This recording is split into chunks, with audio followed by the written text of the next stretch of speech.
कल बीजेपी के भी नाम लेने वाले लोग नहीं बचेंगे।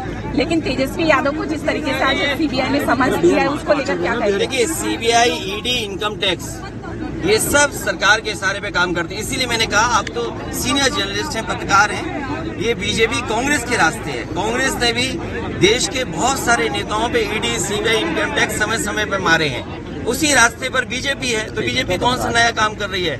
अगर कांग्रेस आज जमीन पर पहुंच गई तो कल बीजेपी जमीन पर पहुंचेगी। आपको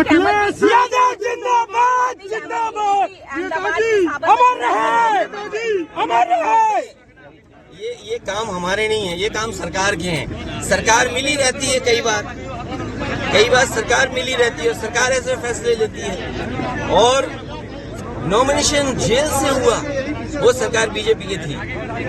समाजवादी पार्टी जब बाई इलेक्शन लड़ रही थी मुख्यमंत्री, उप मुख्यमंत्री के खिलाफ, तो बीजेपी के बड़े बड़े नेता, वो जिनका नाम आपने लिया, उनसे मिले हुए थे और उन्होंने ये दबाव बनाया था। बनारस में एसटीएफ से पकड़ करके उनके परिवार के लोगों पे ये दबाव बनाया कि आपको चुनाव लड़ना होगा।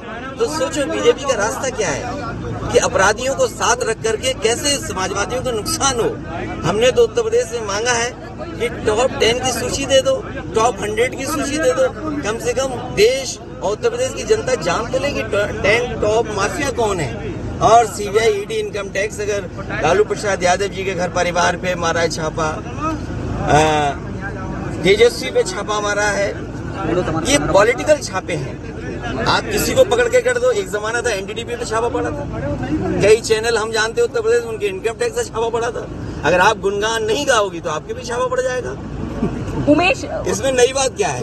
उमेश पाल समाजवादी पार्टी भैया हत्या को लेकर क्या कहेंगे? क्योंकि आपकी अहमद तो अहमदाबाद की जेल में नहीं, मुझे ये बता दीजिए, उमेश पाल किस पार्टी के सदस्य हैं, उसके बाद मैं जवाब दूंगा। समाजवादी पार्टी से उन्होंने इलेक्शन नहीं, मैं आपसे जानना चाहता हूँ कि जिनका आप नाम ले रहे हो वो किस पार्टी के सदस्य हैं। अगर ये नहीं जानती हो तो ये सवाल नहीं पूछना चाहिए मुझसे। हत्या को लेकर क्या कहेंगे? क्योंकि आपकी अहमद तो अहमदाबाद की जेल में मुझे ये बता दीजिए, उमेश पाल किस पार्टी के सदस्य हैं, उसके बाद मैं जवाब दूंगा। समाजवादी पार्टी से उन्होंने इलेक्शन नहीं, मैं आपसे ये जानना चाहता हूँ कि जिनका आप नाम ले रहे हो वो किस पार्टी के सदस्य हैं। अगर ये नहीं जानती हो तो ये सवाल नहीं पूछना चाहिए मुझसे। राष्ट्रपिता महात्मा गांधी ने जन्म तो गुजरात में लिया था, लेकिन आज यमुना के किनारे उन्हें याद करते हैं लोग, संकल्प लेते हैं जाकर के। वहीं भगवान कृष्ण ने जहां जन्म लिया था यमुना के किनारे, और उन्होंने आखिरी सांस ही गुजरात में ली थी। ये रिश्ता यमुना का और उत्तर प्रदेश वासियों का है।